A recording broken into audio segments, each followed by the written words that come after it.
ವೀಕ್ಷಕರೇ, ಸುದ್ದಿ ಸಂವಾದ ನೇರ ಪ್ರಸಾರ ಕಾರ್ಯಕ್ರಮಕ್ಕೆ ಸ್ವಾಗತ. ಇವತ್ತಿನ ಸುದ್ದಿ ಸಂವಾದ ಸಂಚಿಕೆಯಲ್ಲಿ ನಾವು ಏನು ಸಿಪಿಎಂ ಪ್ರೊಟೆಸ್ಟ್ ಬಗ್ಗೆ ಇವತ್ತು ಫೋಕಸ್ ಮಾಡ್ತಾ ಇದ್ದೀವಿ. ಜಿಲ್ಲಾ ಅಭಿವೃದ್ಧಿ ಮತ್ತು ಜನತೆಯ ಮೂಲಭೂತ ಸಮಸ್ಯೆಗಳ ಪರಿಹಾರಕ್ಕೆ ಇವತ್ತು ಸಿಪಿಐಎಂ ಕಡೆಯಿಂದ ಇವತ್ತು ರಾಜ್ಯದಾದ್ಯಂತ ಒಂದು ಬೃಹತ್ ಪ್ರತಿಭಟನೆ ನಡೆಯಿತು. ಸೊ ಅವರದ್ದು ಹಕ್ಕೊತ್ತಾಯಗಳೇನು, ಅವರ ಬೇಡಿಕೆಗಳು ಏನೇನಿದೆ, ಸೊ ಇದಕ್ಕೆ ಯಾವ ರೀತಿ ಸರ್ಕಾರ ಇರ್ಬೋದು ಅಥವಾ ಸಂಬಂಧಪಟ್ಟವರು ಯಾವ ರೀತಿ ಪ್ರತಿಕ್ರಿಯೆ ನೀಡಿದ್ದಾರೆ ಮತ್ತು ಅವರ ಬೇಡಿಕೆಗಳೇನು ಅನ್ನೋದ್ರ ಬಗ್ಗೆ ನಾವಿವತ್ತು ಮಾತಾಡ್ತಿದ್ವಿ. ಇವತ್ತಿನ ನಮ್ಮ ಸ್ಟುಡಿಯೋದಲ್ಲಿ ನಮ್ಸ್ತಾ ಇದ್ದಾರೆ ಬಾಲಕೃಷ್ಣ ಶೆಟ್ಟಿ ಅವರು. ಇವರು ಸಿಪಿಐಎಂ ಜಿಲ್ಲಾ ಕಾರ್ಯದರ್ಶಿಗಳಾಗಿದ್ದಾರೆ. ಅಲ್ಲದೆ ಇನ್ನೊಬ್ಬರು ಗೆಸ್ಟ್ ನಮ್ಮ ಜೊತೆ ಇದ್ದಾರೆ, ಪಿ ವಿಶ್ವನಾಥ್ ರೈ ಅವರು ಸಿಪಿಐಎಂನ ಹಿರಿಯ ಮುಖಂಡರು ಕೂಡ ಹೌದು. ಅವರು ನಮ್ಮ ಕಾರ್ಯಕ್ರಮಕ್ಕೆ ಸ್ವಾಗತ ಮಾಡೋಣ. ನಮಸ್ಕಾರ. ನಮಸ್ಕಾರ. ಸುದ್ದಿ ಸಂವಾದದಲ್ಲಿ ಇವತ್ತು ಸಿಪಿಐಎಂ ಏನು ಜಿಲ್ಲೆಯ ಕೆಲವೊಂದು ಮೂಲಭೂತ ಸಮಸ್ಯೆಗಳನ್ನ ಪರಿಹಾರಕ್ಕಾಗಿ ಏನು ಪ್ರೊಟೆಸ್ಟ್ ಮಾಡಿದೆ ಅಥವಾ ಏನು ಪ್ರತಿಭಟನೆಯನ್ನು ನಡೆಸಿದೆ ರಾಜ್ಯದಾದ್ಯಂತ. ಆ ಬೇಡಿಕೆಗಳು ಏನು ಅನ್ನೋದ್ರ ಬಗ್ಗೆ ಇವತ್ತು ನಾವು ಚರ್ಚೆ ಮಾಡ್ತಾ ಇದ್ದೀವಿ. ನೀವು ಕೂಡ ಈ ಕಾರ್ಯಕ್ರಮಕ್ಕೆ ಕರೆ ಮಾಡ್ಬೋದು. ಸೊ ಈ ವಿಷಯಕ್ಕೆ ಸಂಬಂಧಪಟ್ಟ ಹಾಗೆ ನಮ್ಮ ಜೊತೆ ಚರ್ಚೆ ಮಾಡ್ಬೋದು ಅಂತ ಹೇಳ್ತಾ ಇದ್ದೀನಿ. ನಮಸ್ಕಾರ ಮತ್ತೊಮ್ಮೆ. ಇವತ್ತು ನೀವು ರಾಜ್ಯದಾದ್ಯಂತ ಒಂದು ಪ್ರತಿಭಟನೆ ಮಾಡಿದ್ದೀರಿ ಸಿಪಿಎಂ ಕಡೆಯಿಂದ. ಸೊ ಈ ಒಂದು ಇದಕ್ಕೆ ಸಂಬಂಧಪಟ್ಟಾಗೆ ಮೂಲಭೂತ ಹಕ್ಕುಗಳು ಇದು ಏನು ಸಮಸ್ಯೆಗಳ ಪರಿಹಾರಕ್ಕೋಸ್ಕರ ನೀವು ಮಾಡಿರುವಂಥ ಪ್ರೊಟೆಸ್ಟ್. ಸೊ ನಿಮ್ಮ ಪ್ರಮುಖವಾದ ಬೇಡಿಕೆಗಳು ಏನು ಅಂತ? ಈಗ ನಮ್ಮ ಪಕ್ಷದ ರಾಜ್ಯ ಸಮಿತಿ ಅಂತೇಳಿ ಹೇಳೋರು ಅವರು 18 ಬೇಡಿಕೆಗಳನ್ನು ಸರ್ಕಾರದ ಮುಂದೆ ಇಟ್ಟಿದ್ದಾರೆ. ಈಗ ಉಡುಪಿ ಜಿಲ್ಲೆಗೆ ಪರ್ಟಿಕ್ಯುಲರ್ ಆಗಿ ಸಂಬಂಧಪಟ್ಟಾಗಿ ನೀವು ಯಾವ ವಿಚಾರಕ್ಕೆ ಜಾಸ್ತಿ ಒತ್ತು ಕೊಟ್ಟಿದ್ದೀರಾ? ಉಡುಪಿ ಜಿಲ್ಲೆಗೆ ಸಂಬಂಧಪಟ್ಟು ನಾವು 8 ಬೇಡಿಕೆಯನ್ನು ಇಟ್ಟಿದ್ದೀವಿ. ಅದರಲ್ಲಿ ಇನ್ನೂ ಒಂದು ಬೇಡಿಕೆ ಇದೆ. ಅದರಲ್ಲಿ ಒಟ್ಟು 9 ಬೇಡಿಕೆ ಇದೆ. ಅದರಲ್ಲಿ ಪ್ರಮುಖವಾಗಿ ಈ ವರಾಹಿ ನೀರಾವರಿ ಯೋಜನೆ ಅಂತೇಳಿ ಹೇಳುವಂಥದ್ದು ಆರಂಭ ಆಗಿ 35 ವರ್ಷ ಆಯಿತು. 35 ವರ್ಷ ಆದರೂ ಕೂಡ ಈಗ ಅವತ್ತು ಕಂಪ್ಲೀಟ್ ಆಗಿಲ್ಲ. ಮೊನ್ನೆ ಜನವರಿ ತಿಂಗಳಲ್ಲಿ ಏನೋ ಕಂಪ್ಲೀಟ್ ಒಂದು ಹಂತ ಕಂಪ್ಲೀಟ್ ಮಾಡಿದ್ದೀವಿ ಅಂತೇಳಿ ಹೇಳಿದ್ರು. ಅದರಲ್ಲಿ ಜಾಸ್ತಿ ಜನಕ್ಕೆ ಅದರಿಂದ ಏನು ಲಾಭ ಆಗಿಲ್ಲ. ಸೊ ಅದರಿಂದ ಅದು ಕಂಪ್ಲೀಟ್ ಆದರೆ ಮಾತ್ರನೇ ಇವತ್ತು ಸುಮಾರು 18,000 ಎಕರೆ ಜಮೀನಿಗೆ ನೀರು ಸಿಗ್ತದೆ. ಹಾಗೆ ನೀರು ಸಿಕ್ಕಿದ್ರೆ ಕಬ್ಬು ಬೆಳಿಲಿಕ್ಕೆ ಸಾಧ್ಯ ಆಗುತ್ತೆ. ಆ ಕಬ್ಬು ಬೆಳೆದ್ರೆ ಬ್ರಹ್ಮಾವರ ಸಕ್ಕರೆ ಕಾರ್ಖಾನೆ ಪುನರಾರಂಭ ಮಾಡ್ಲಿಕ್ಕಾಗತ್ತೆ. ಇಂಥ ಒಂದು ಇದರಿಂದಾಗಿ ನಮ್ಮ ಜಿಲ್ಲೆಯ ರೈತರಿಗೆ ಅದರಿಂದ ಸಹಾಯ ಆಗುತ್ತೆ. ಜಿಲ್ಲೆಯಲ್ಲಿ ಉದ್ಯೋಗ ಸೃಷ್ಟಿ ಆಗುತ್ತೆ, ವ್ಯಾಪಾರ ವಹಿವಾಟುಗಳು ಜಾಸ್ತಿ ಆಗುತ್ತೆ. ಸೊ ಇದನ್ನ ಮಾಡಬೇಕು ಅಂತೇಳಿ ಹೇಳ್ತೀವಿ. ಇನ್ನೊಂದು ಪ್ರಮುಖವಾದ ಜಿಲ್ಲೆಗೆ ಸಂಬಂಧಪಟ್ಟ ಡಿಮಾಂಡ್ ಯಾವುದು ಅಂತೇಳಿ ಹೇಳಿದ್ರೆ, ಕಾರವಾರ ಬೆಂಗಳೂರಿಗೆ ಒಂದು ರೈಲಿದೆ. ಈ ರೈಲು ಆಮೆ ವೇಗದಲ್ಲಿ ಹೋಗ್ತಾ ಇದೆ. ಸೊ ಅದನ್ನ ವೇಗ ಜಾಸ್ತಿ ಮಾಡಬೇಕು ಅಂತೇಳಿ ಹೇಳ್ತಾ ಇದ್ವಿ. ಯಾಕಂದ್ರೆ ರೈಲು ಪ್ರಯಾಣ ಅಂತೇಳಿ ಹೇಳೋದು ಒಂದು ಸುಖಕರ ಇರ್ತದೆ, ಇನ್ನೊಂದು ತುಂಬಾ ರೇಟ್ ಕಡಿಮೆ ಇರ್ತದೆ. ನೋಡಿ, ಅಲ್ಲಿ ಬರೀ 360 ರೂಪಾಯಿಗೆ ಹೋಗ್ಬೋದು. ಆದರೆ ಇವತ್ತು ಖಾಸಗಿ ಬಸ್ಸಿನವರು ಸಿಕ್ಕಾಪಟ್ಟೆ ರೇಟ್ ಜಾಸ್ತಿ ಮಾಡ್ತಾರೆ. ಅದು ಹಬ್ಬದ ಟೈಮ್ನಲ್ಲಿ ಡಬಲ್ ಟ್ರಿಬಲ್ ರೇಟ್ ಎಲ್ಲ ಕೊಟ್ಟು ಅವ್ರು ಹೋಗ್ಬೇಕಾಗತ್ತೆ. ಅದು ಸರಿಯಲ್ಲ ಅಂತೇಳಿ ಹೇಳುವಂಥ. ಇನ್ನೊಂದು ಇಡೀ ರಾಜ್ಯಕ್ಕೆ ಸಂಬಂಧಪಟ್ಟದ್ದು ನಮ್ಮ ಜಿಲ್ಲೆಯಲ್ಲಿ ಇದೆ. ನಮ್ಮ ಜಿಲ್ಲೆಯಲ್ಲಿ ವಿದ್ಯುತ್ ಉತ್ಪಾದನೆ ಆಗುತ್ತೆ, ಆದರೆ ವಿದ್ಯುತ್ ಕಡಿತ ಅಂತೇಳಿ ಹೇಳುವಂಥದ್ದು 24 ಗಂಟೆಯಲ್ಲಿ ಹೆಚ್ಚು ಕಡಿಮೆ 12 ಗಂಟೆ ವಿದ್ಯುತ್ ಇರೋದಿಲ್ಲ. ಅದು ಒಂದ್ಸರಿ ಬರ್ತದೆ, ಒಂದ್ಸರಿ ಹೋಗ್ತದೆ. ವಿದ್ಯಾರ್ಥಿಗಳು ಓದೋದು ಹೇಗೆ, ನಮ್ಮ ಕೆಲಸ ನಡೆಯೋದು ಹೇಗೆ, ಇಂಥದ್ದೆಲ್ಲ ಸಮಸ್ಯೆಗಳಿದ್ದಾವೆ. ಇದರ ಜೊತೆಯಲ್ಲಿ ಇನ್ನೊಂದು ಪ್ರಮುಖವಾದ ಸಮಸ್ಯೆ ಮರಳಿದ ಸಮಸ್ಯೆ. ಹೊಯ್ಗಿದ ಒಂದು ಸಮಸ್ಯೆ ಜಿಲ್ಲೆಯಲ್ಲಿ ತೀರಾ ಕಾಡ್ತಾ ಇದೆ. ನಮಗೆ ಎಷ್ಟು ಅನುಮಾನ ಬರ್ತಾ ಇದೆ ಅಂತೇಳಿ ಹೇಳಿದರೆ, ಬಹುಶಃ ಈ ಸರ್ಕಾರ ಮರಳು ಮಾಫಿಯಾದ ಸರ್ಕಾರನ ಅಂತೇಳಿ ಹೇಳುವಷ್ಟು ಅನುಮಾನ ನಮ್ಗೆ ಬರ್ತಾ ಇದೆ. ಯಾಕಂದರೆ ಇವತ್ತು 1,800 ರೂಪಾಯಿ ಇದ್ದಂಥ ರೇಟು ಸಡನ್ ಆಗಿ 5,000-5,500 ರೂಪಾಯಿ ಯೂನಿಟಿಗೆ, ಒಂದು ಯೂನಿಟಿಗೆ ಒಂದು 407 ಟೆಂಪದ ಅದು ರೇಟು ಸಡನ್ ಆಗಿ 5,000-5,500 ರೂಪಾಯಿಗೆ ಹೋಗಿದೆ. ಇದರಿಂದಾಗಿ ಏನಾಗುತ್ತೆ, ಬಡ ಜನರು ಮನೆ ಕಟ್ಟಲಿಕ್ಕೆ ಸಾಧ್ಯ ಆಗೋದಿಲ್ಲ, ಅದರ ಜೊತೆಯಲ್ಲಿ ಕಾರ್ಮಿಕರಿಗೆ ಕೆಲಸ ಸಿಗೋದಿಲ್ಲ. ಇಂಥ ಹಲವಾರು ಸಮಸ್ಯೆಗಳು ಇವತ್ತು ಇದೆ. ಇನ್ನೊಂದು ಪ್ರಮುಖವಾದ ಸಮಸ್ಯೆ ಇದು ಇಡೀ ರಾಜ್ಯಕ್ಕೆ ಸಂಬಂಧಪಟ್ಟದ್ದು, ಬಟ್ ಜಿಲ್ಲೆಗೆ ಜನರಿಗೆ ಸಂಬಂಧಪಟ್ಟದ್ದು ಏನಂದರೆ BPL ಕಾರ್ಡ್. ಆ BPL ಕಾರ್ಡ್ ಕೊಟ್ಟದ್ದನ್ನೇ ಇವತ್ತು ವಾಪಸ್ ತಗೊಳ್ತಾ ಇದ್ದಾರೆ. ಏನಾದರೂ ಎಲೆಕ್ಟ್ರಿಸಿಟಿ ಬಿಲ್ 400 ರೂಪಾಯಿಗಿಂತ ಜಾಸ್ತಿ ಆಯಿತು ಅಂತೇಳಿ ಆದರೆ ನೀವು APL ಆಗಿದ್ದೀರಿ, ಅದರಿಂದ BPL ಕಾರ್ಡ್ ವಾಪಸ್ ಕೊಡಿ ಅಂತೇಳಿ ಹೇಳ್ತಾ ಇದ್ದಾರೆ. ಇದು ತೀರಾ ಅನ್ಯಾಯ, ಬಡ ಜನರಿಗೆ ಮಾಡುವಂಥ ಅನ್ಯಾಯ. ಇದು ನಿಲ್ಲಬೇಕು ಅಂತೇಳಿ ಹೇಳುವಂಥ ಇದಿದೆ. ಅದರ ಜೊತೆಯಲ್ಲಿ ವಿಶೇಷವಾಗಿ ಆ ಕಾರ್ಮಿಕರ ESIಗೆ ಸಂಬಂಧಪಟ್ಟಂಥ ಅಂಶ ಇದೆ. ಸೊ ಇವತ್ತು ಖಾಸಗಿ ಇವರಿಗೆ ಹಣ ಕೊಡದೇ ಇರೋದ್ರಿಂದಾಗಿ ಅವರು ರೋಗಿಗಳನ್ನು ಒಳಗೆ ಸೇರಿಸ್ಕೊಳ್ತಾ ಇಲ್ಲ. ಅದರಿಂದಾಗಿ ತುಂಬ ಸಮಸ್ಯೆಗಳಾಗ್ತಾ ಇದ್ದಾವೆ. ಇಂಥ ಪ್ರಮುಖ ಬೇಡಿಕೆಗಳನ್ನು ಇಟ್ಕೊಂಡು ನಾವು ಇವತ್ತು ಹೋರಾಟ ಮಾಡಿದ್ದೀವಿ. ನಾವು ಜಿಲ್ಲಾಡಳಿತಕ್ಕೆ ಹೇಳಿದ್ದೀವಿ, ನಮ್ಮ ಮಾತುಕತೆ ಕರೆದು ಅದನ್ನು ಸೆಟ್ಲ್ ಮಾಡಬೇಕು ಅಂತೇಳಿ ಹೇಳಿದ್ದೀವಿ. ಇಲ್ಲದಿದ್ರೆ ಮುಂದಿನ ದಿವಸದಲ್ಲಿ ಇನ್ನೂ ತೀವ್ರವಾದ ಹೋರಾಟನ ಮಾಡಬೇಕಾಗುತ್ತೆ. ಇವತ್ತು ನೀವು ಮೇನಾಗಿ ಪ್ರೊಟೆಸ್ಟ್ ಮಾಡಿದ್ದೀರಾ. ಈ ಒಂದು ನಿಮ್ಮ ಎಲ್ಲ ಬೇಡಿಕೆಗಳ ಬಗ್ಗೆ ಈ ಹಿಂದೆ ಯಾವತ್ತೂ ನೀವು ಸರ್ಕಾರದ ಗಮನಕ್ಕೆ ತಂದಿದ್ರಿ? ಯಾವಾಗ ತಂದಿದ್ರಿ ಅಥವಾ ಯಾವಾಗ ಪ್ರಸ್ತಾಪ ಮಾಡಿದ್ರಿ ಸರ್ಕಾರದ ಜೊತೆ ಅಂತ? ಈಗ ನಮ್ಮ ರಾಜ್ಯ ಮಟ್ಟದಲ್ಲಿ ಸರ್ಕಾರಕ್ಕೆ ಹಲವಾರು ತಿಂಗಳಿಂದ ಅವರು ಇದು ಮಾಡ್ತಾ ಇದ್ದಾರೆ. 2 ತಿಂಗಳ ಹಿಂದೆ ಒಂದು ಡಿಮಾಂಡಿನ ಲಿಸ್ಟನ್ನೇ ಕೊಟ್ಟಿದ್ದಾರೆ. ಲಿಸ್ಟನ್ನು ಕೊಟ್ಟು ಅದು ಮಾತುಕತೆ ಕರಿಬೇಕು ಅಂತ ಹೇಳಿದ್ದಾರೆ. ನಾವು ನಮ್ಮ ಜಿಲ್ಲೆಯಲ್ಲಿ ಕಳೆದ ವರ್ಷ ಏಪ್ರಿಲ್ ತಿಂಗಳ 10ನೇ ತಾರೀಕು ಒಂದು ಧರಣಿ ಕಾರ್ಯಕ್ರಮ ಮಾಡೋದ್ರ ಮುಖಾಂತರ ಈ ಎಲ್ಲ ಡಿಮಾಂಡ್ಗಳನ್ನು ಇಟ್ಟು ಜಿಲ್ಲಾಡಳಿತಕ್ಕೆ ಇದು ಕೊಟ್ಟಿದೆ. ಆವಾಗ ESI ಸಮಸ್ಯೆ ಇರಲಿಲ್ಲ. ESI ಸಮಸ್ಯೆ ಹೊಸದಾಗಿ ಈಗ ಸ್ಟಾರ್ಟ್ ಆಗಿರೋದು. ಈಗಾಗಲೇ ನಾವು ಜಿಲ್ಲಾಧಿಕಾರಿಗಳಿಗೆ ಬೇರೆ ಬೇರೆ ಹಂತದಲ್ಲಿ ಅವರಿಗೆ ಇದನ್ನು ಕೊಟ್ಟಿದ್ದೀವಿ, ಲೆಟ್ರ್ ಕೊಟ್ಟಿದ್ದೀವಿ.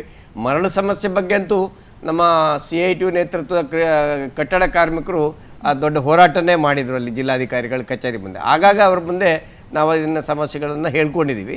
ಆದರೆ ಸಮಸ್ಯೆಗೆ ಪರಿಹಾರ ಇನ್ನೂ ಆಗಿಲ್ಲ. ಆದ್ದರಿಂದ ಇವತ್ತು ನಾವು ಪ್ರತಿಭಟನೆಯನ್ನು ತೀವ್ರ ಹಂತದಲ್ಲಿ ಮಾಡಿದ್ದೀವಿ. ಓಕೆ, ನಿಮ್ಮ ರಾಜ್ಯ ಮಟ್ಟದಲ್ಲಿ ನಿಮ್ಮ ಹಲವಾರು ಬೇಡಿಕೆಗಳು ನೋಡಿದರೆ ಈಗ ಸರ್ಕಾರ ಕೆಲವೊಂದು ಭಾಗ್ಯ ಯೋಜನೆಗಳನ್ನು ಕೂಡ ಪರಿಚಯ ಮಾಡಿದೆ. ಸೊ ಹೆಚ್ಚಿನ ಬೇಡಿಕೆಗಳು ಈಡೇರಿದೆ ಅಂತ ಅನಿಸ್ತಾ ಇಲ್ವಾ ನಿಮಗೆ? ಯಾಕೋ ಮತ್ತೆ ಆ ಭಾಗ್ಯಗಳ ಮೂಲಕ ಸವಲತ್ತುಗಳು ಜನರಿಗೆ ತಲುಪಿಲ್ಲ ಅಂತ ಹೇಳಿ ನೀವೇನಾದ್ರೂ ಹೇಳ್ತಾ ಇದ್ದೀರಾ? ಹೇಗೆ? ಅಲ್ಲ, ನಮ್ಮ ಬೇಡಿಕೆ ಯಾವುದು ಈಡೇರಿಸಲಿಲ್ಲ. ಯಾವುದು ಈಡೇರಿಸಿಲ್ಲ?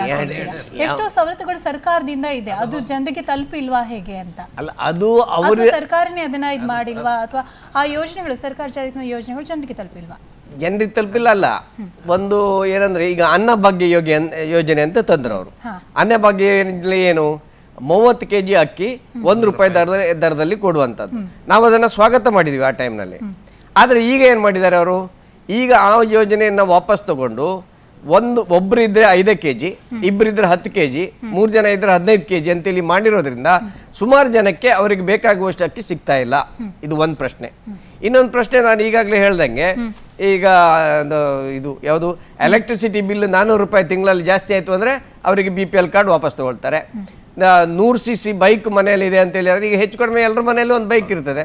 ಸೊ 100cc ಬೈಕ್ ಮನೆಯಲ್ಲಿ ಇದೆ, ಸ್ಕೂಟ್ರ್ ಇದೆ ಅಂತೇಳಿ ಹೇಳಿದರೆ ಅವ್ರ ಹತ್ರ BPL ಕಾರ್ಡ್ ವಾಪಸ್ ತಗೊಳ್ತಾರೆ. ಆದರೆ ಯೋಜನೆಯನ್ನು ಜಾರಿ ಮಾಡಿದ್ದು ಕೂಡ ವಾಪಸ್ ತಗೊಳ್ತಾ ಇದ್ದಾರೆ ಅಂತೇಳಿ ಹೇಳುವಂಥದ್ದು ನಾವು ಕಾಣ್ತಾ ಇದ್ವಿ. ಇದು ಒಂದು ಅಂಶ. ಇನ್ನೊಂದು ಅಂಶ, ಈ ರೈತರ ಆತ್ಮಹತ್ಯೆ ಪ್ರಶ್ನೆ ಇದೆ. ರೈತರ ಆತ್ಮಹತ್ಯೆ ವಿಷಯದಲ್ಲಿ ಸೊ ಈಗ ನಮ್ಮಲ್ಲಿ ಹಿಂದೆ ಕೇರಳದಲ್ಲಿ ಅಚ್ಯುತಾನಂದನ್ ಅವರ ಚೀಫ್ ಮಿನಿಸ್ಟರ್ ಆಗಿದ್ದಂಗೆ ನಮ್ಮ ಪಕ್ಷದ ಸರ್ಕಾರ ಇತ್ತಲ್ಲಿ, LDF ಸರ್ಕಾರ, ಲೆಫ್ಟ್ ಡೆಮೊಕ್ರೆಟಿಕ್ ಫ್ರಂಟ್ ಸರ್ಕಾರ ಅಲ್ಲಿತ್ತು, ಎಡರಂಗ ಸರ್ಕಾರ. ಅಲ್ಲಿ ಒಂದು ಕಾನೂನು ತಂದಿದ್ದಾರೆ, ಡೆಟ್ ರಿಲೀಫ್ ಆ್ಯಕ್ಟ್ ಅಂತ. ಆ ಕಾನೂನು ಪ್ರಕಾರ ಯಾರಾದರೂ ಸಾಲ ಮಾಡಿ, ಜಿಲ್ಲಾ ಮಟ್ಟದಲ್ಲಿ ಒಂದು ಸಮಿತಿ ಮಾಡ್ತಾರೆ, ರಾಜಕೀಯ ಪಕ್ಷಗಳ ಮುಖಂಡರದ್ದೆಲ್ಲ ಸಮಿತಿ ಮಾಡ್ತಾರೆ. ಆ ಕಾನೂನು ಪ್ರಕಾರ ಅಲ್ಲಿ ಯಾರಾದರೂ ಸಾಲದವರಿದ್ದರೆ ಯಾಕೆ ಸಾಲ ಮಾಡಿದ್ದಾರೆ ಏನು ಅಂತೇಳಿ ತಿಳ್ಕೊಂಡು ಈ ಚಕ್ರ ಬಡ್ಡಿ ಮೀಟರ್ ಬಡ್ಡಿ ಸಾಲ ಏನಾದರೂ ಇದ್ದರೆ ಅದಕ್ಕೆ ಪರಿಹಾರ ಕೊಡ್ತಾ ಇದ್ರು. ಇಷ್ಟು ಬಡ್ಡಿ ಕೊಡ್ಲಿಕ್ಕೆ ಆಗೋದಿಲ್ಲ ಅಂತೇಳಿ ಹೇಳಿ ಆ ಸಾಲ ತೀರಿಸೋದ್ರ ಬಗ್ಗೆ ಒಂದು ಪರಿಹಾರ ಕಂಡುಕೊಳ್ತಾ ಇದ್ರು. ಅದರಿಂದಾಗಿ ಅಲ್ಲಿ ಕೇರಳದಲ್ಲಿ ಆ ಟೈಮ್ನಲ್ಲಿ ಯಾರು ಸಾಯಲಿಲ್ಲ. ಆದರೆ ಕರ್ನಾಟಕದಲ್ಲಿ ಇವತ್ತೇನು 400 ಜನ ಸತಿ. ನಾವು ಅದಕ್ಕೆ ಹೇಳೋದು, ಎಡಪಕ್ಷಗಳು ನಮಗೆ ಕೆಲವು ಕಡೆ ಕೇರಳ, ಪಶ್ಚಿಮ ಬಂಗಾಳ, ತ್ರಿಪುರದಲ್ಲಿ ಆಡಳಿತ ನಡೆಸಿ ನಮ್ಗೆ ಅನುಭವ ಇದೆ. ಆ ಅನುಭವನ ಹಂಚ್ಕೊಳ್ಳಿ, ನೀವು ಹಂಚ್ಕೊಂಡು ನೀವು ಅದನ್ನು ಜಾರಿಗೆ ತನ್ನಿ ಅಂತೇಳಿ ಹೇಳಿ ಒತ್ತಾಯಕ್ಕೆ ನಾವು ಅಲ್ಲಿ ಹೇಳ್ತಾ ಇದ್ದೀವಿ, ಅವ್ರು ಕೇಳ್ತಾ ಇಲ್ಲ. ಅದು ಬಂದಿರೋದು ಪ್ರಾಬ್ಲಮ್. ಓಕೆ, ಅದೇ ನಿಮ್ಮ ಪ್ರಮುಖ ಬೇಡಿಕೆಯಲ್ಲಿ ಅದು ಕೂಡ ಒಂದು ಇದೆ, ಖಾಸಗಿ ಮತ್ತೆ ಸಾಂಸ್ಥಿಕ ಸಾಲಗಳನ್ನ ಸರ್ಕಾರ ಮನ್ನಾ ಮಾಡಬೇಕು ಅಂತೇಳಿ ಒಂದು ಬೇಡಿಕೆ ಕೂಡ ಇದೆ. ಅದೇ ನಿಮ್ಮ ಪ್ರಕಾರ ಇವಾಗ ಏನಂತ ಹೇಳಿ ಸರ್ಕಾರ ಈಗಾಗಲೇ ಬಡ್ಡಿ ಮನ್ನಾದಂತಹ ಯೋಜನೆಗಳನ್ನ ಕೂಡ ಜಾರಿಗೆ ತಂದಿದೆ.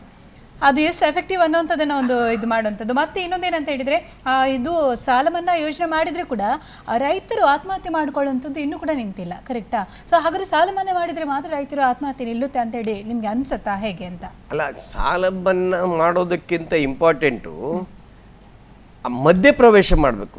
ಈಗ ಏನಾಗ್ತಾ ಇದೆ, ರೈತರ ಆತ್ಮಹತ್ಯೆ ಮಾಡ್ಕೊಳ್ತಾರೆ, ಇವ್ರು ಹೋಗಿ ಸಾಂತ್ವನ ಹೇಳ್ತಾರೆ, 1 ಲಕ್ಷ 2 ಲಕ್ಷ ಪರಿಹಾರ ಕೊಡ್ತಾರೆ. ಅದು ಅಲ್ಲ, ಅವ್ರ ಆತ್ಮಹತ್ಯೆಗೆ ಮಾಡ್ಕೊಳ್ಳೋದಕ್ಕೆ ಕಾರಣ ಏನು ಅಂತೇಳಿ ಕಂಡು ಹಿಡಿದು ಆ ಕಾರಣಕ್ಕೆ ಈಗ ಹೆಚ್ಚಾಗಿ ಸಾಲ ಮಾಡಿರ್ತಾರೆ. ಸಾಲ ಮಾಡಿ ಅದರಲ್ಲೂ ವಿಶೇಷವಾಗಿ ಚಕ್ರ ಬಡ್ಡಿ ಮೀಟರ್ ಬಡ್ಡಿಯಲ್ಲಿ ಇದು ಕೊಡಬೇಕಾಗಿರೋದ್ರಿಂದ ಸಾಲ ತೀರಿಸ್ಲಿಕ್ಕೆ ಆಗ್ತಾ ಇಲ್ಲ. ಸೊ ಅದಕ್ಕೆ ಪರಿಹಾರ ಏನು ಅಂತೇಳಿ ಕಾಣಬೇಕು. ಆ ಪರಿಹಾರನ ಇವರು ಇಷ್ಟವರೆಗೆ ಮಾಡಿಲ್ಲ. ಅವರು ಈಗ ಬಡ್ಡಿ ಮನ್ನಾ ಒಂದು ಮಾತ್ರ ಸದ್ಯಕ್ಕೆ ಮಾಡಿದ್ದಾರೆ, ಸಾಲ ಮನ್ನಾ ಇನ್ನೂ ಮಾಡಿಲ್ಲ. ಬಡ್ಡಿ ಮನ್ನಾ ಮಾತ್ರ ಈಗ ಸದ್ಯಕ್ಕೆ ಮಾಡಿರುವಂಥದ್ದು. ಸಾಲ ಮನ್ನಾ ಮಾಡಬೇಕು. ಅದಕ್ಕೆ ಹೇಗೆ ಬರೇ ಸಾಲ ಮನ್ನಾ ಮಾಡಿದರೆ ಸಾಕಾಗೋದಿಲ್ಲ. ಆ ಸಾಲ ಆಗ್ಲಿಕ್ಕೆ ಕಾರಣ ಏನು? 2 ಪ್ರಮುಖ ಕಾರಣ ಇದೆ. ಒಂದು, ಅವ್ರು ಬೆಳೆದ ಬೆಳೆಗೆ ಸರಿಯಾದ ಬೆಲೆ ಸಿಗ್ತಾ ಇಲ್ಲ, ಮಾರುಕಟ್ಟೆ ಸಮಸ್ಯೆ ಇದೆ. ಸೊ ಅದಕ್ಕೆ ಪರಿಹಾರ ಕೊಡಬೇಕು. ಅದಕ್ಕೆ ಸಂಬಂಧಪಟ್ಟಾಗಿ ಬೆಂಬಲ ಬೆಲೆ ಅದು ಇದು ಅಂತ ಸಾಕಷ್ಟು ಇದೆ. ಮತ್ತೆ ಸಾಲ ಮನ್ನಾ ಕೂಡ ಯೋಜನೆಗಳು ಕೂಡ ಇದೆ. ಸೊ ಆದ್ರೆ ಕೂಡ ರೈತರ ಆತ್ಮಹತ್ಯೆ ಇನ್ನೂ ಕೂಡ ನಿಂತಿಲ್ಲ ರಾಜ್ಯದಲ್ಲಿ. ಅಲ್ಲ, ನಿಂತಿಲ್ಲ ಅಂದ್ರೆ ಈಗ ಕೇರಳ ರಾಜ್ಯ ಬೆಂಬಲ ಬೆಲೆ ಅದು ಅನುಷ್ಠಾನಕ್ಕೆ ಬರುವಾಗ ಇವರಲ್ಲಿ ಇದೆಲ್ಲ ಬೆಳೆಗಳನ್ನು ಮಾರಿ ಆಗಿರ್ತದೆ. ಸರ್ಕಾರ ಖರೀದಿ ಇನ್ನೂ ಖರೀದಿ ಮಾಡಲಿಲ್ಲ. ಭತ್ತದ ಕಟಾವಿಗೆ ಆರಂಭ ಆಯಿತು. APMCಗಳಲ್ಲಿ ಭತ್ತ ಖರೀದಿ ಮಾಡಲಿಕ್ಕೆ ವ್ಯವಸ್ಥೆ ಇಲ್ಲ, ಹಣ ಬಿಡುಗಡೆ ಆಗಲಿಲ್ಲ. ಬಹುಶಃ ಡಿಸೆಂಬರ್ಗೆ ಜನವರಿಗೆ ಅವರು ಹಣ ಬಿಡುಗಡೆ ಮಾಡ್ತಾರೆ. ಅಷ್ಟೊತ್ತಿಗೆ ನಮ್ಮ ಬಡ ರೈತ ಏನು ಮಾಡ್ತಾನೆ, ಎಲ್ಲ ಕಟಾವಾದ ಭತ್ತವನ್ನು ಮಾರಿಬಿಡ್ತಾನೆ. ಎರಡನೇದಾಗಿ ಬಹಳಷ್ಟು ಕಡೆ ಇವತ್ತು ಫಸಲಿಗೆ ಸಾಲ ಕೊಟ್ಟು ಅದನ್ನು ಖರೀದಿ ಮಾಡೋರಿದ್ದಾರೆ. ನಾವು ಒಂದಷ್ಟು ಕಬ್ಬು ಬೆಳೆಸಿದ್ರೆ ಆ ಕಬ್ಬಿಗೆ ಸಾಲ ಕೊಡ್ತಾರೆ. ಆ ಕಬ್ಬು ಸಾಲ ಕಟಾವು ಮಾಡಿಕೊಂಡು ಅವರೇ ಕೊಂಡೋಗ್ತಾರೆ. ಅಥವಾ ಬಟಾಟೆ, ಟೊಮೆಟೊ ಇಂಥದ್ದೆಲ್ಲ. ಆ ಎಲ್ಲ ಪರಿಸ್ಥಿತಿಗಳು ಬದಲಾಗಬೇಕು. ರೈತರಿಗೆ ಅವರ ಕೃಷಿ ಉತ್ಪನ್ನಕ್ಕೆ ಬೆಲೆ ನಿಗದಿ ಮಾಡೋ ಒಂದು ಹಕ್ಕು ಬರಬೇಕು, ಅಧಿಕಾರ ಬರಬೇಕು. ಆಗ ಸರಿಯಾಗಬೇಕು. ಹೇಗೆ ಮಾರುಕಟ್ಟೆಯಲ್ಲಿ ಇವತ್ತು ಫ್ಯಾಕ್ಟ್ರಿ ಓನರ್ ರೇಟ್ ಫಿಕ್ಸ್ ಮಾಡ್ತಾನ, ಒಂದು ಚಾಕ್ಲೇಟಿಗೆ 1 ರೂಪಾಯಿ, ಹಾಗೆ ಒಬ್ಬ ರೈತನಿಗೆ 1 kg ನೀರುಳ್ಳಿಗೆ ಎಷ್ಟು ಬೆಲೆ ಇರಬೇಕಂತ ಅವನು ಫಿಕ್ಸ್ ಮಾಡೋ ಆ ಪರಿಸ್ಥಿತಿ ಬಂದಾಗ ಬಹುಶಃ ಈ ಹಣಕಾಸಿನ ಸಮಸ್ಯೆ ಪರಿಹಾರ ಆಗ್ಬೋದು. ಹಾಗಾದ್ರೆ ಈಗ ಸರ್ಕಾರದ ಎಲ್ಲ ಯೋಜನೆಗಳು ಏನೇನು ಯೋಜನೆಗಳನ್ನ ಹಾಕೊಂಡಿದ್ದ ಅದೆಲ್ಲ ನಿಷ್ಪ್ರಯೋಜಕ ಅಂತ ಹೇಳ್ತೀರಾ, ಅಥವಾ ಸರಿಯಾಗಿ ಕಾರ್ಯಗತ ಆಗ್ತಾ ಇಲ್ಲ ಅಂತ ಹೇಳ್ತೀರಾ? ಅರ್ಧಂಬರ್ಧ ನಿಷ್ಪ್ರಯೋಜಕ, ಅರ್ಧಂಬರ್ಧ ಸರಿಯಾಗಿ ಕಾರ್ಯ ಆಗ್ತಾ ಇಲ್ಲ. ಮತ್ತೆ ಅದನ್ನು ಸುಧಾರಿಸಬೇಕು ಸರ್ಕಾರ.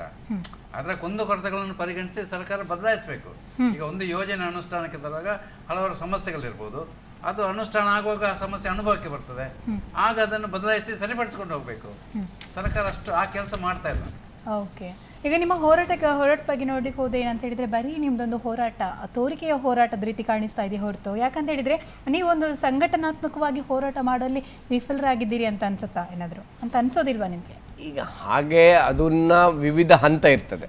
ವಿವಿಧ ಹಂತ ಅಂತೇಳಿ ಹೇಳಿದ್ರೆ, ಈಗ ನಿವೇಶನ ಕೊಡಬೇಕು ಅಂತೇಳಿ ನಾವು ಹೋರಾಟ ಮಾಡ್ತಾ ಇದ್ದೀವಿ.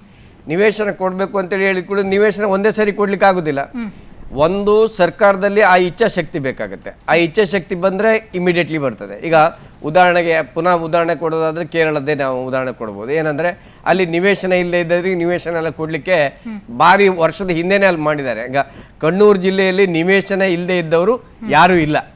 ಯಾಕೆ? ಆ ಸರ್ಕಾರದ ಮನೋಧರ್ಮ ಆ ಥರ ಇದೆ, ಚಳವಳಿ ಆ ಥರ ಇದೆ. ಆದರೆ ಕರ್ನಾಟಕದಲ್ಲಿ ಒಂದು ಜನರ ಪರವಾಗಿ ಚಿಂತನೆ ಮಾಡುವಂಥ ಸರ್ಕಾರಗಳು ಕಡಿಮೆ ಇದೆ. ಸೊ ಅಂದರೆ ಸ್ವಲ್ಪ ಏನೂ ಚಿಂತನೆ ಮಾಡೋದಿಲ್ಲ ಅಂತೇಳಿ ಹೇಳಿದ್ರೆ ತಪ್ಪಾಗುತ್ತೆ. ಸ್ವಲ್ಪ ಚಿಂತನೆ ಮಾಡ್ತಾ ಇದ್ದಾರೆ. ಆದರೆ ಪೂರ್ತಿ ಈಗ ಉದಾಹರಣೆಗೆ ಈ ಸರ್ಕಾರ ಅಧಿಕಾರಕ್ಕೆ ಬಂದ ಕೂಡಲೇ ಘೋಷಣೆ ಮಾಡಿದ್ದು 94C ಯಲ್ಲಿ ಯಾರ್ದು ನಿವೇಶನ ಇದೆ ಅವರಿಗೆಲ್ಲ ನಾವು ಸಕ್ರಮ ಮಾಡಿ ಕೊಡ್ತೀವಿ ಅಂತೇಳಿ ಹೇಳಿದರು. ಬಂದೀಗ 2.5 ವರ್ಷ ಅಧಿಕಾರಕ್ಕೆ ಆಯಿತು. ಯಾಕೆ ಇನ್ನು ಮಾಡ್ಲಿಕ್ಕೆ ಆಗಲಿಲ್ಲ ಅವರಿಗೆ? ಇನ್ನೂ ಅದನ್ನು ಡೇಟನ್ನು ಎಕ್ಸ್ಟೆಂಡ್ ಮಾಡಿಕೊಂಡೇ ಕೂತ್ಕೊಂಡಿದ್ದಾರೆ ಅಷ್ಟೇ ಹೊರತು ಸಕ್ರಮ ಮಾಡಲಿಕ್ಕೆ ಇನ್ನೂ ಹೋಗಿಲ್ಲ. ನಿನ್ನೆ 20,000 ಅರ್ಜಿ ಪೆಂಡಿಂಗ್ ಇದೆ ಅಂತೇಳಿ ಹೇಳಿ ನಿನ್ನೆ ಪತ್ರಿಕೆಗಳಲ್ಲಿ ಮಾಧ್ಯಮಗಳಲ್ಲಿ ಬಂದಿದೆ. ಅಂತೇಳಿ ಹೇಳಿದರೆ ಇವ್ರು ಕೆಲಸ ಮಾಡೋದನ್ನು ಸರಿಯಾಗಿ ಮಾಡ್ತಾ ಇಲ್ಲ ಅನ್ನುವಂಥದ್ದು ನಮ್ದು ಅಪವಾದ. ಆದ್ದರಿಂದ ನಾವು ಹೋರಾಟಗಳನ್ನು ಪದೇ ಮಾಡಬೇಕಾಗುತ್ತೆ. ಈಗ ಇದು ಒಂದು. ಇನ್ನೊಂದು, ನಾವು ಹೋರಾಟದಿಂದ ಏನೂ ಮಾಡಿಲ್ಲ ಅಂತೇಳಿ ಅಲ್ಲ. ನಿವೇಶನ ನಾವೀಗ ಹೋರಾಟ ಕೈಗೆತ್ಕೊಂಡಿದ್ರಿಂದ ನಿವೇಶನ ರೈತರದ್ದು ಒಂದು ಪಟ್ಟಿ ತಯಾರಾಗಿದೆ ಉಡುಪಿ ಜಿಲ್ಲೆಯಲ್ಲಿ. ಅದು ಕುಂದಾಪುರದಲ್ಲಿ ತಯಾರಾಗಿದೆ, ಉಡುಪಿಯಲ್ಲಿ ತಯಾರಾಗಿದೆ, ಕಾರ್ಕಳದಲ್ಲಿ ತಯಾರಾಗಿದೆ. ನಮ್ಮ ಹೋರಾಟದ ಮುಖಾಂತರನೇ ತಯಾರಿರೋದು. ಕೊಡುವಂಥದ್ದನ್ನ ಲೇಟ್ ಮಾಡ್ತಾ ಇದ್ದಾರೆ. ಅದು ಬೇಗ ಕೊಡಿಸುವಾಗ ಮಾಡಬೇಕು.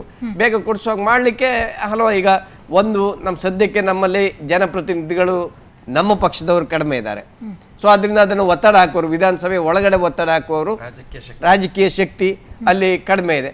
ಸೊ ಅದರಿಂದಾಗಿ ನಮ್ಮ ಕೆಲವು ಒತ್ತಡ ಸಾಕಾಗೋದಿಲ್ಲ, ಅದನ್ನು ನಾವು ಒಪ್ಕೊಳ್ತೀವಿ. ಆದರೆ ಇನ್ನು ಮುಂದೆ ಈ ಹೋರಾಟನ ಇನ್ನಷ್ಟು ತೀವ್ರ ಮಾಡಿ ಅದನ್ನು ಜಾರಿ ಮಾಡುವಾಗ ಮಾಡ್ತೀವಿ. ಬಟ್ ಹೋರಾಟ ಮಾತ್ರ ನಮ್ಮ ತೋರಿಕೆ ಹೋರಾಟ ಅಲ್ಲ, ನಿಜವಾಗಿ ಜನರ ಸಮಸ್ಯೆಗಳನ್ನು ಎತ್ತಿಕೊಂಡು ಮಾಡ್ತಾ ಇರುವಂಥ ಹೋರಾಟ. ಓಕೆ, ರಾಜಕೀಯ ಶಕ್ತಿ ನಿಮಗೆ ಒಂದು ಸ್ವಲ್ಪ ಕಡಿಮೆ ಇದೆ ಅಂತ ಹೇಳ್ತಾ ಇದ್ದೀರಿ. ಅದಲ್ಲದೆ ಇವತ್ತು ಪ್ರತಿಭಟನೆಯಲ್ಲಿ ಈ ಹಿಂದೆನೆ ಏನು ಸರ್ಕಾರಕ್ಕೆ ಪ್ರಸ್ತಾವನೆ ಸಲ್ಲಿಸಿದ್ರಿ ಅಂತ ಕೂಡ ಹೇಳ್ತಿದ್ರಿ. ಇದುವರೆಗೆ ಕೂಡ ಸರ್ಕಾರ ನಿಮ್ಮ ಜೊತೆ ಮಾತುಕತೆಗೆ ಬಂದಿಲ್ಲ ಅಂತ ಕೂಡ ನೀವು ಆರೋಪ ಮಾಡ್ತಾ ಇದ್ದೀರಿ. ಯಾಕೆ ಸರ್ಕಾರಕ್ಕೆ ನಿಮ್ಮ ಬೇಡಿಕೆಗಳ ಬಗ್ಗೆ ತಾತ್ಸಾರನ, ಅಥವಾ ಯಾಕೆ ಒಂದು ಸರ್ಕಾರ ಒಂದು ಇನಿಷಿಯೇಟಿವ್ ತಗೊಳ್ತಾ ಇಲ್ಲ ನಿಮ್ಮ ಜೊತೆ ಈ ಒಂದು ಚರ್ಚೆಗೆ ಬರೋದಕ್ಕೆ ಅಂತ? ಯಾಕೆ ಅಂತೇಳಿ ಅವರನ್ನ ಕೇಳಬೇಕು, ನಮ್ಗೆ ಗೊತ್ತಾಗೋದಿಲ್ಲ. ಯಾಕಂದ್ರೆ ನಿಮ್ದೊಂದು ನೀವು ಆಗ ಹೇಳ್ತಾ ಇದ್ರಿ, ನೀವು ಏನು ಸಂಘಟನಾತ್ಮಕವಾಗಿ ಏನು ಹೋರಾಟವನ್ನು ಕೂಡ ಮಾಡ್ತಾ ಇದ್ದೀರಿ, ಆದ್ರೆ ರಾಜಕೀಯ ಪ್ರಭಾವ ಶಕ್ತಿಗಳು ಒಂದು ಸ್ವಲ್ಪ ಕಡಿಮೆ ಇದೆ ಅಂತ ಕೂಡ ಹೇಳ್ತಾ ಇದ್ದೀರಿ. ಪ್ರಶ್ನೆ ಏನಂದ್ರೆ ಈ ಸರ್ಕಾರದ ನಿಷ್ಕ್ರಿಯತೆ ಎದ್ದು ಕಾಣ್ತದೆ. ಒಂದ್ ಸೆಕೆಂಡ್, ಒಬ್ರು ಕಾಲರ್ ರೆಡಿ ಇದ್ದಾರೆ. ಹಲೋ ಮೇಡಮ್, ಇದು ಉಡುಪಿಯಿಂದ. ನಮಸ್ಕಾರ, ನಮ್ಮ ಹೆಸರು ಸುನಿಲ್ ಅಂತೇಳಿ. ಹೇಳಿ ಮೇಡಮ್, ಅದು ಯಾವುದರ ಬಗ್ಗೆ ಇವತ್ತು ಅವರು ಹೋರಾಟ ಮಾಡ್ತಿದ್ದಾರೆ ಅಂತ ಗೊತ್ತಿದೆ? ಖಂಡಿತ ಕೆಲವು ಜಿಲ್ಲೆಯದ್ದು ಮೂಲಭೂತ ಏನು ಅವಶ್ಯಕತೆಗಳನ್ನ ಪೂರೈಸುವಂತೆ ಕೆಲವೊಂದು ಹಕ್ಕೊತ್ತಾಯಗಳನ್ನ ಅವ್ರು ಇಟ್ಕೊಂಡಿದ್ದಾರೆ.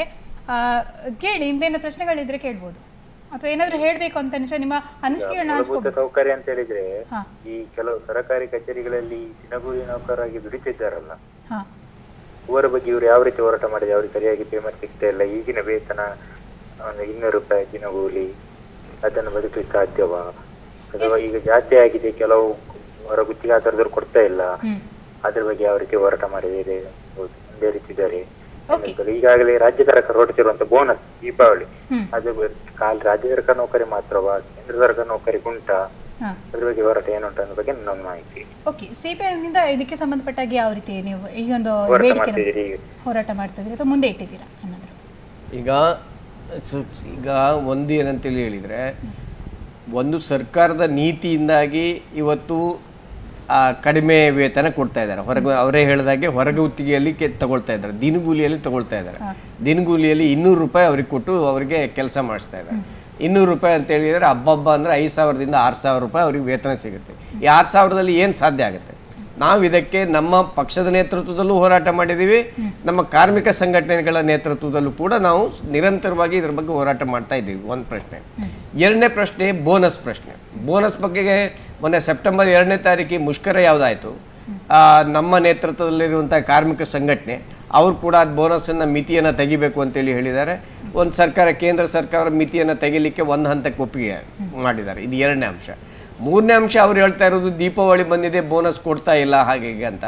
ಆ ಬೋನಸ್ ಕೊಡಬೇಕಾದ್ರೆ ಕಾಯ್ದೆ ಬಂದ ಕೂಡ ಆಟೋಮೆಟಿಕ್ ಆಗಿ ಬೋನಸ್ ಕೊಡೋದಿಲ್ಲ.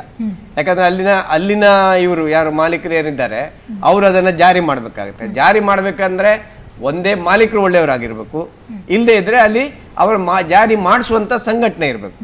ಸೊ ಹಾಗಿದ್ರೆ ಅದನ್ನು ಜಾರಿ ಮಾಡಿಸ್ಲಿಕ್ಕೆ ಸಾಧ್ಯ ಆಗುತ್ತೆ. ಯಾಕಂದ್ರೆ ಬರೀ ಕಾನೂನು ಇದ್ರೆ ಸಾಕಾಗುದಿಲ್ಲ, ಕಾನೂನು ಬೇಕು, ಕಾನೂನು ಜಾರಿ ಮಾಡುವಂಥ ವ್ಯವಸ್ಥೆನೂ ಕೂಡ ಬೇಕಾಗುತ್ತೆ. ಅಂಥ ವ್ಯವಸ್ಥೆ ಇದ್ರೆ ಅದನ್ನು ಮಾಡಿಸ್ಲಿಕ್ಕೆ ಸಾಧ್ಯ ಆಗುತ್ತೆ. ನಾವಂತೂ ನಮ್ಮ ಪಕ್ಷದ ವತಿಯಿಂದನೂ ಅದರ ಬಗ್ಗೆ ಹೋರಾಟ ನಡೆಸ್ತಾ ಇದ್ದೀವಿ. ನಾವು ನೇತೃತ್ವ ಕೊಡುವಂಥ ಕಾರ್ಮಿಕ ಸಂಘಟನೆ ವಿಷಯದಲ್ಲೂ ಕೂಡ ವೇತನ ಹೆಚ್ಚಳ ಮಾಡೋದ್ರ ಬಗ್ಗೆ, ಬೋನಸ್ ಅನ್ನ ಕೊಡಿಸೋ ಬಗ್ಗೆ ನಮ್ಮಿಂದ ಪ್ರಯತ್ನ ಮಾಡ್ತಾ ಇದ್ದೀವಿ. ಈಗ ನಾನು ಕೇಳಿದ್ದು, ಕೇಂದ್ರ ಸರ್ಕಾರಗಳಲ್ಲಿ ಕಚೇರಿಗಳಲ್ಲಿ ಕೆಲಸ ಮಾಡುವವರ ವೇತನ ಈಗ ಒಂದು ಮೊನ್ನೆ ಸುಪ್ರೀಂ ಕೋರ್ಟ್ ಹೊರಟಿದೆ, ಮನೆ ಕೆಲಸ ಮಾಡುವವರಿಗೆ 300 ರೂಪಾಯಿ ಕೊಡಬೇಕು ದಿನ ವೇತನ, 15 ದಿನ CL ಕೊಡಬೇಕು. ಹೀಗೆಲ್ಲ ಈ ಕೇಂದ್ರ ಸರ್ಕಾರ ರಾಜ್ಯ ಸರ್ಕಾರ ಕೆಲಸ ಮಾಡುವವರಿಗೆ ನಿಜವಾಗಿ ಅಲ್ಲಿ ಪೇಮೆಂಟ್ ಸಿಗ್ತಾ ಇಲ್ಲ. ಯಾರು ಹೊರಗುತ್ತಿಗೆದಾರನಿಗೆ ತಿಂತ ಇದ್ದಾನೆ. ಈಗ 10,000 ಸಂಬಳ ಇದ್ರೆ ಇವರಿಗೆ 6,000 ಕೊಡುದು, 4,000 ನೋಡಿಯುವುದು, ಇದೆಲ್ಲ ಮಾಡ್ತಾ. ಇದ್ರ ಬಗ್ಗೆ ಕಾರ್ಮಿಕ ಇಲಾಖೆ ಯಾವ ರೀತಿ ಹೋರಾಟ ಮಾಡಿದೆ? ಈಗ ಇನ್ನೊಂದು ವಿಷಯ ಏನಂತ ಹೇಳಿದ್ರೆ, ESA ಕಾರ್ಡ್ ಇಶ್ಯೂ ಆಗಿದೆ, ಅದ್ರ ಬೆನಿಫಿಟ್ ಸಿಗ್ತಾ ಇಲ್ಲ, ಯಾವ ಹಾಸ್ಪಿಟಲ್ ತಗೊಳ್ತಿಲ್ಲ. ಈ ಕಾರ್ಮಿಕ ಇಲಾಖೆ ಇದ್ರ ಬಗ್ಗೆ ಯಾವ ರೀತಿ ಹೋರಾಟ ಮಾಡ್ತಿದೆ? ಈಗ ನಾವು ಕನಿಷ್ಠ ವೇತನ ತಿಂಗಳಿಗೆ 15,000 ಬೇಡಿಕೆ ಇಟ್ಟು ಕೊಡ್ಬೇಕು, ಅದು ಕೊಡ್ತಾ ಇಲ್ಲಲ್ಲ. ಕನಿಷ್ಠ ವೇತನ ಕೇಳಿದ ಕೂಡಲೇ ನಮ್ಮನ್ನು ಕೆಲಸದಿಂದ ಅವರನ್ನು ತೆಗೀರಿ ಅಂತ ಹೇಳ್ತಾರೆ. ಅದ್ರ ಬಗ್ಗೆ ಕಾರ್ಮಿಕ ಇಲಾಖೆ ಹೋರಾಟ ಮಾಡ್ತಿದೆ. ಎರಡನೇದು, ಗುತ್ತಿಗೆಯಲ್ಲಿ ಕೆಲಸ ಮಾಡೋರಿಗೆ ಕಾಯಂ ಹುದ್ದೆಗೆ ಯಾವ ವೇತನ ಉಂಟೋ ಆ ವೇತನವನ್ನೇ ಕೊಡ್ಬೇಕು ಅವನಿಗೆ ಅಂತ ಬೇಡಿಕೆ ಇಟ್ಟಿದೆ. ಕೊಡ್ತಾ ಇಲ್ಲ ಸರ್, ಯಾರು ಹೋರಾಟ ಮಾಡ್ತಾ ಇಲ್ಲ, ಖಾಲಿ ಸೋರಿಕೆ ಹೋರಾಟ ಆಗಿದೆ. ಒಬ್ಬ ಮನುಷ್ಯ 200 ರೂಪಾಯಿ ದುಡಿತಿದ್ದಾನೆ, ಇದು ಎಲ್ಲ ಕಡೆ ಜಾರಿ ಆಗ್ತಾ ಇಲ್ಲ. ಸರ್ಕಾರಿ ಇಲಾಖೆಗಳು ಕೂಡ ಜಾರಿ ಮಾಡ್ತಾ ಇಲ್ಲ. ಅವರಲ್ಲಿ ಒಬ್ಬ D ಕ್ಲಾಸ್ ನೌಕರನಿಗೆ 15,000 ರೂಪಾಯಿ ತಿಂಗಳ ವೇತನ ಸ್ಟಾರ್ಟಿಂಗ್ ಅಲ್ಲಿ ಇದ್ರೆ, D ಕ್ಲಾಸ್ ಗುತ್ತಿ ಕಾರ್ಮಿಕರಿಗೆ 8,000 ರೂಪಾಯಿ 2,000 ರೂಪಾಯಿ ಸಂಬಳ ಕೊಡ್ತಾರೆ. ಅದಕ್ಕೆ ಇರುವುದು ಒಂದೇ ದಾರಿ ಏನಂದ್ರೆ, ಎಲ್ಲರೂ ಒಟ್ಟು ಸೇರಿಕೊಂಡು ಸರ್ಕಾರಕ್ಕೆ ಒತ್ತಡ ತಂದು ಚಳವಳಿ ಹೋರಾಟ ನಡೆಸಿ ಅದನ್ನು ಜಾರಿಗೊಳಿಸಲಿಕ್ಕೆ ಆ ಕೆಲಸ ನಮ್ದು ಆಗ್ತಾ ಉಂಟು. ಅದು ನಮಗೆ ಇಡೀ ಸಮಾಜದ ಒಂದು ಬೆಂಬಲ ಸಿಕ್ಕಿದ್ರೆ ಅದು ಇನ್ನಷ್ಟು ಜಾಸ್ತಿ ಮಾಡ್ಲಿಕ್ಕೆ ವೇಗದಲ್ಲಿ ಹೋಗ್ತದೆ. ಅದು ವೇಗ ಬರಬೇಕಾದ್ರೆ ಒಟ್ಟಾರೆ ಜನ ನಮ್ಮ ಹಿಂದೆ ಅಥವಾ ನಮ್ಮ ಮುಂದೆ ಇದ್ದುಕೊಂಡು ಹೋರಾಟಕ್ಕೆ ಧುಮುಕಬೇಕಾಗುತ್ತೆ. ಈಗ ಮಟ್ಟದಲ್ಲಿ ಕೆಲವು ಕೊರತೆಗಳು ಉಂಟು. ಎಸ್, ಅವ್ರು ಕೇಳ್ತಿರೋದು ಏನಂತ ಹೇಳಿದ್ರೆ, ಇವಾಗ ಸಾಕಷ್ಟು ಜಿಲ್ಲೆಯ ಮೂಲಭೂತ ಸಮಸ್ಯೆಗಳ ಬಗ್ಗೆ ನೀವು ಹೋರಾಟ ಮಾಡ್ತಾ ಇದ್ದೀರಿ ನಿಜ, ಆದ್ರೆ ಅದು ಎಷ್ಟು ಪ್ರಭಾವ ಬೀರಿದೆ, ಎಷ್ಟು ಎಫೆಕ್ಟಿವ್ ಆಗಿ ನಡೀತಾ ಇದೆ ಪ್ರತಿಭಟನೆ? ಅದಕ್ಕೆ ನಾವು ಹೇಳಿದ್ದು, ಸಮಸ್ಯೆ ಹೋರಾಟ ಮಾಡ್ತಾ ಇದ್ದೀವಿ, ಕರೆಕ್ಟ್. ಹೋರಾಟ ಮಾಡಿದ ಕೂಡಲೇ ಒಂದೇ ಸರಿ ರಿಸಲ್ಟ್ ಸಿಗೋದಿಲ್ಲ. ಇವತ್ತಿನ ವ್ಯವಸ್ಥೆನೂ ಕೂಡ ನಾವು ನೋಡಬೇಕಾಗತ್ತೆ. ಒಂದು ಉದಾಹರಣೆ ಕೊಡ್ಬೋದು ಅವರಿಗೆ. ಈಗ ಅಂಗನವಾಡಿ ನೌಕರರು ಫೆಬ್ರವರಿ ತಿಂಗಳಲ್ಲಿ ಒಂದು ಧೀರವಾದ ಒಂದು ಹೋರಾಟವನ್ನು ಮಾಡಿದ್ರು. ಅವರು ಮಾಡಿದರೆ ಅದೇ ಸಂದರ್ಭದಲ್ಲಿ ಅಸೆಂಬ್ಲಿ ನಡೀತಾ ಇತ್ತು. ಅಸೆಂಬ್ಲಿ ನಡೆದಾಗ ಯಾವ ಶಾಸಕರು ಕೂಡ ಈ ಅಂಗನವಾಡಿ ನೌಕರರ ಬಗ್ಗೆ ತುಟಿ ಪಿಟಕ್ಕನ್ನಲಿಲ್ಲ. ಅವರು ಭಾರಿ ಕಡಿಮೆಯಲ್ಲಿ ದುಡಿತಾ ಇದ್ದಾರೆ, ಅದರಿಂದ ಅವ್ರಿಗೆ ಸ್ಯಾಲ್ರಿ ಕೊಡಬೇಕು ಅಂತೇಳಿ ಅವ್ರು ಹೇಳಲಿಲ್ಲ. ಒತ್ತಡ ಹಾಕಿದ ನಂತರ 500 ರೂಪಾಯಿ ಜಾಸ್ತಿ ಮಾಡಿದರು. ಅದೇ ಅಧಿವೇಶನದಲ್ಲಿ ಮಿನಿಸ್ಟ್ರುಗಳದ್ದು ಪೆನ್ಷನನ್ನು 25,000 ರೂಪಾಯಿ ಇದ್ದದ್ದು 40,000, ಮಿನಿಸ್ಟರ್ ಅಲ್ಲ ಶಾಸಕರದ್ದು 25,000 ಇದ್ದದ್ದು 40,000 ಮಾಡ್ಕೊಂಡಿದ್ದಾರೆ. ಸೊ ಇದು ವ್ಯವಸ್ಥೆ ನಡೀತಾ ಇದೆ ಇವತ್ತು. ಅದಕ್ಕೆ ಕಾಂಗ್ರೆಸ್ನವರು ಕಾರಣ, BJPನವರು ಕಾರಣ, JDSನವರು ಕಾರಣ. ಅಂದರೆ ಇವತ್ತು ಇಲ್ಲಿರುವಂಥ ವ್ಯವಸ್ಥೆ ಯಾವುದಿದೆ ಅದು ಕಾರ್ಮಿಕರ ಪರವಾಗಿ ಚಿಂತನೆ ಮಾಡುವಂಥ ವ್ಯವಸ್ಥೆ ಅಲ್ಲ. ಸೊ ಅಂಥ ಸಂದರ್ಭದಲ್ಲಿ ನಮ್ಗೆ ಹೋರಾಟ ಮಾಡಲಿಕ್ಕೆ ಇನ್ನಷ್ಟು ಜಾಸ್ತಿ ಶಕ್ತಿ ಬೇಕಾಗುತ್ತೆ. ಶಕ್ತಿ ಜಾಸ್ತಿ ಇದ್ದಾಗ ಆ ಹೋರಾಟ ಮಾಡ್ತೀವಿ, ಯಶಸ್ಸನ್ನು ಸಿಕ್ಕಿದೆ. ಅದು ಮಾಡಿದ ಕೂಡಲೇ ಸಿಗ್ತದೆ ಅಂತ ಹೇಳಲಿಕ್ಕೆ ಆಗಲ್ಲ. ಇನ್ನೊಂದು ವಿಷಯ ಅವ್ರು ಹೇಳಿದ್ರು ESI ಬಗ್ಗೆ ಏನು ಮಾಡಿದ್ದೀರಿ ಅಂತ. ESI ಬಗ್ಗೆ ಕೂಡ ಇವತ್ತು ನಮ್ಮ ನೇತೃತ್ವದ ಕಾರ್ಮಿಕ ಸಂಘಟನೆ ಇವತ್ತು ESI ಕಚೇರಿ ಮುಂದೆ ಪ್ರತಿಭಟನೆ ಮಾಡಿದೆ. ಆಮೇಲೆ ಆ ಖಾಸಗಿ ಆಸ್ಪತ್ರೆಗಳಲ್ಲಿ ಆ ಕ್ಯಾಶ್ಲೆಸ್ ಫೆಸಿಲಿಟಿ, ನಗದು ರಹಿತ ಸವಲತ್ತು ಯಾವುದಿದೆ ಅದನ್ನು ಕೊಡಬೇಕು ಅಂತೇಳಿ ಹೇಳಿ ಒತ್ತಡ ಮಾಡಿದ್ದೀವಿ. ಇವತ್ತು ಅವರು ನಮಗೆ ಭರವಸೆ ಕೊಟ್ಟ ಪ್ರಕಾರ ಇನ್ನು 10-15 ದಿವಸದಲ್ಲಿ ಆ ಫೆಸಿಲಿಟಿ ಖಂಡಿತ ಬರ್ತದೆ. ಆ ರೀತಿ ನಾವು ಹೋರಾಟವನ್ನು ಎಲ್ಲ ಹಂತದಲ್ಲೂ ತಗೊಂಡಿದ್ದೀವಿ. ಇನ್ನೊಂದು ವಿಷಯ ಉಂಟು. ಹೇಳಿ.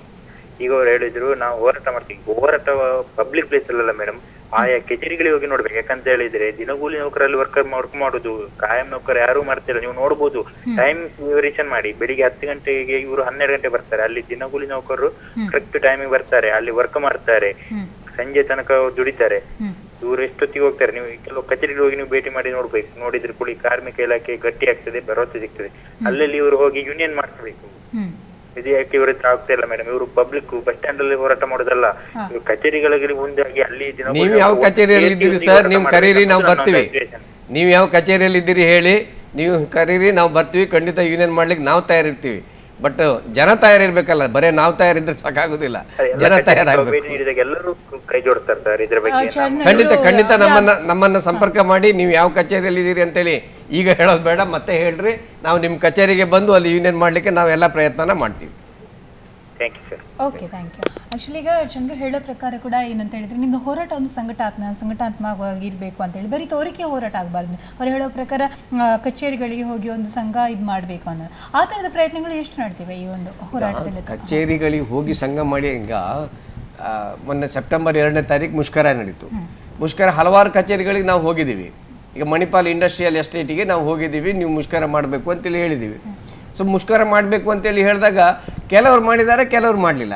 ಸೊ ಅದರಿಂದ ಸಂಘ ಮಾಡಬೇಕು ಅಂದರೆ ಅಲ್ಲಿ ಅವ್ರಿಗೆ ಮಾಲೀಕರ ಭಯ ಇರ್ತದೆ, ಇವು ಸಂಘ ಏನೋ ಎಂಥದೋ ಅಂತೇಳಿ ಹೇಳುವಂಥ ಅನುಮಾನಗಳಿರ್ತವೆ. ಇದೆಲ್ಲ ಒಂದೊಂದಾಗಿ ಹೋಗ್ಲಾಡಿಸ್ಬೇಕಾಗುತ್ತೆ. ಅದರಿಂದ ಹೇಳಿದ ಕೂಡಲೇ ಆಗೋ ಕೆಲಸ ಅಲ್ಲ ಅದು. ಆ ಪ್ರಯತ್ನ ಅಂತೂ ನಮ್ಮ ಕಡೆಯಿಂದ ಆಗ್ತಾ ಇದೆ. ಓಕೆ, ಖಂಡಿತ. ಇನ್ನಷ್ಟು ನೀವೇನಾದ್ರೂ ಹೇಳಲಿಕ್ಕಿತ್ತು ಸರ್? ಏನು ಹೇಳ್ತಾ ಈ ಸಂಘಟನೆಗೆ ಸಂಬಂಧಪಟ್ಟು ನಾವು ಎಲ್ಲೆಲ್ಲಿ ಸಮಸ್ಯೆಗಳು ನಮ್ಮ ಗಮನಕ್ಕೆ ಬರ್ತವೋ ಆವಾಗ ಆ ಕಾರ್ಮಿಕರನ್ನು ಸಂಪರ್ಕ ಮಾಡ್ತೇವೆ. ಆ ಸಮಸ್ಯೆಗಳನ್ನು ಅವರೊಟ್ಟಿಗೆ ಚರ್ಚಿಸಿ ವಿಶ್ಲೇಷಣೆ ಮಾಡ್ತೇವೆ. ಅದಕ್ಕೆ ಪರಿಹಾರವಾಗಿ ನಾವು ಹೀಗೆ ಮುಂದೆ ಹೋಗಬೇಕು. ಸಂಘಟನೆ ಕಟ್ಟದೆ ಆಗುವುದಿಲ್ಲ. ಅಂದರೆ ಇಲ್ಲಿ 2 ಕ್ರಮ ಇದೆ. ಕೆಲವರ ನಿರೀಕ್ಷೆ ಇದ್ದರೆ ನಾನೊಬ್ಬ ಕಾರ್ಮಿಕ ಸಂಘಟನೆಯಲ್ಲಿ ಇರುವವನು, ನಾನೆಲ್ಲ ಅವರಿಗೆ ಸವಲತ್ತನ್ನು ತೆಗೆಸಿಕೊಡ್ಬೇಕು. ಅವ್ರೇನು ಮಾಡಬೇಕು? ಅವನು ಕಚೇರಿಯಲ್ಲಿ ಕೆಲಸ ಮಾಡಬೇಕು, ನಾನು ಕೇಳಿದ್ರೆ 150 ಆರ್ಥಿಕ ಸಹಾಯವನ್ನು ಕೊಟ್ಟು ನನ್ನಿಂದ ಕೆಲಸ ಮಾಡಿಸ್ಬೇಕು. ಆ ರೀತಿಯಲ್ಲಿ ಇದನ್ನು ಸರಿಪಡಿಸ್ಲಿಕ್ಕೆ ಆಗೋಲ್ಲ. ಪ್ರತಿಯೊಬ್ಬ ಕಾರ್ಮಿಕನು ನನಗೆ ಹಕ್ಕು ಸಿಗಬೇಕು, ನನಗೆ ಉದ್ಯೋಗ ಕಾಯಂ ಆಗಬೇಕು, ಇಂಥ ಸವಲತ್ತು ಬೇಕು ಅಂತ ಒಟ್ಟು ಸೇರಿಕೊಂಡು ಚಳವಳಿಗೆ ಧುಮುಕಿದ್ರೆ ಇದನ್ನು ಸರಿ ಮಾಡಲಿಕ್ಕೆ ಆಗ್ತದೆ. ಈ ವ್ಯತ್ಯಾಸ ಇರೋದ್ರಲ್ಲಿ ಬಹಳಷ್ಟು ಜನ ಲಾಯರ್ ಆಗಿ ನೀವು ಕೆಲಸ ಮಾಡಿದ್ದು ಹೇಳ್ತಾರೆ, ಕಾನೂನು ಪಂಡಿತರಾಗಿ ವಕೀಲರ ಕೆಲಸ ಮಾಡಿ ಒಂದು ಕೇಸ್ ಹಾಕಿ ನನಗೆ ತೆಗೆದುಕೊಡಿ.